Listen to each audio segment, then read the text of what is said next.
To understand this conflict, you first need to understand the geography. Israel is a nation of nearly 10 million people, living in an area about the size of the state of New Jersey, surrounded by mostly hostile neighbors. The Gaza Strip is sandwiched between Israel and the Mediterranean Sea, with more than 2 million people packed into an area about the same size as the city of Philadelphia. The West Bank, home to some 3 million Palestinians, stretches along the Dead Sea and Jordanian border to Israel's east.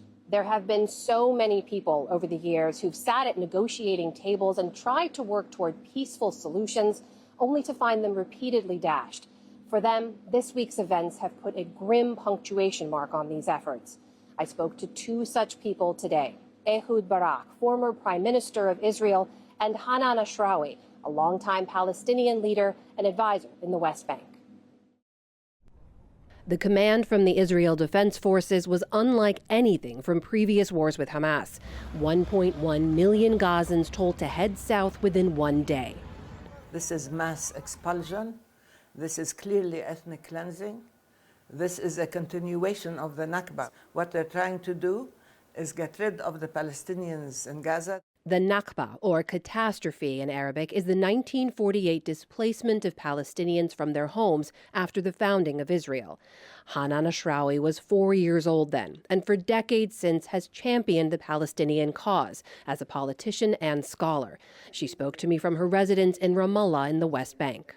How do you see this unfolding? This is not just a benign evacuation where people get in their cars and leave. Most of them don't have cars.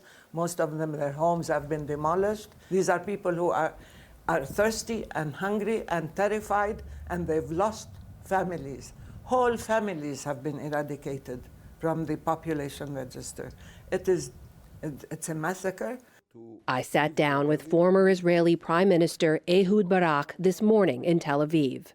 If you're speaking directly to the vast majority of innocent Gazans who have nothing to do with Hamas, many of them are asking, where should we go? Actually, we don't ask them to immigrate. We ask them to leave it for a certain time. And in any case, there is no way to argue with us about this question. It is not the result of our initiative or objective or purpose. It is direct result of a murderous, barbarian attack on Israeli innocent citizens. The latest and most violent escalation follows 7 decades of intermittent conflict and Israeli occupation of Palestinian territory.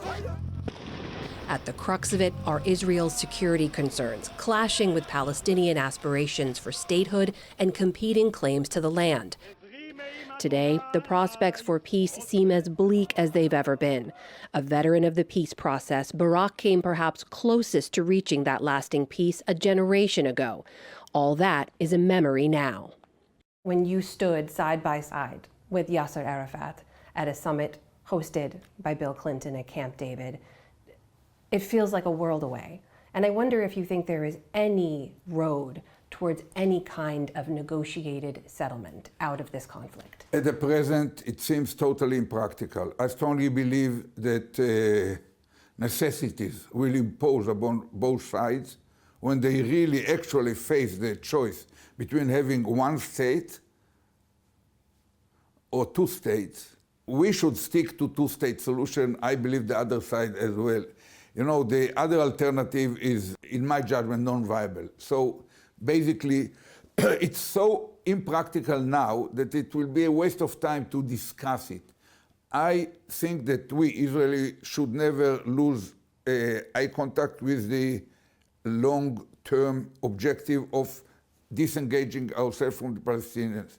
Having an Israeli state with probably 80% of the settlers and over several percent of the area, with a viable, demilitarized Palestinian state side by side. But to be clear, you have not given up on the idea of a two-state solution. No, I don't think that there is any other viable option. I think that any other option, one-state solution, is a recipe for disaster.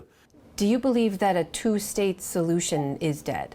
I believe Israel has systematically and deliberately destroyed it because they want to superimpose Greater Israel on all of historical Palestine. So I think it's very difficult now to talk about a two-state solution when everybody, the whole world, was watching Israel destroy the two-state solution with a massive land grab. As Israel prepares for a ground invasion into Gaza, dozens of families wait for any news of their loved ones still held hostage by Hamas. And wounds will be difficult to bind, much less heal, for a country that's been shaken to its core, the illusion of security pierced. Do you believe the attacks were a result of failure of intelligence by this government? Sure, there was a failure on the intelligence level, on the operational level, even on the political level. There's a number of Israeli citizens we've spoken to who said the attacks pierced what they saw as an illusion of security. And they're not sure that they trust this government can continue to keep them safe if they couldn't last week. What would you say to them? You heard it from whom? From Israelis? Yes. Yeah, for sure it shakes the self-confidence. I believe strongly that it could be resumed. If you analyze honestly the failures, if you can make the people responsible accountable, if you teach the lessons to those who make, and you make the corrections. We have heard eyewitness accounts of people who testified to the raping of women and also seen images of some of the burned bodies. If there were atrocities in this confrontation, we are heartbroken. We don't want to see any atrocities committed against anybody. We don't want to see them committed against Israeli civilians or against Palestinian civilians. But you know what's smart, what makes people really, and Palestinians really angry, is that these atrocities are committed against us all the time and nobody cares. But when it happens to Israelis, the whole world, Western world, sits up and takes notice. As this new war darkens a region already traumatized by decades of bloodletting, it can be hard to see a promising future. Israel can conquer Gaza, says Barak, but then what? There is a question hovering in the air. So to whom will be passed the torch? Ideally, it was to some multinational Arab force led by, say, Egypt or Saudi Arabia, Emiratis, Moroccans, Bahrainis, that will take it for temporary period, let's say 6 months, and pass it to the Palestinian Authority, which is the formal representative of the Palestinian people. The Hamas took over Gaza by violent attack on the Palestinian Authority.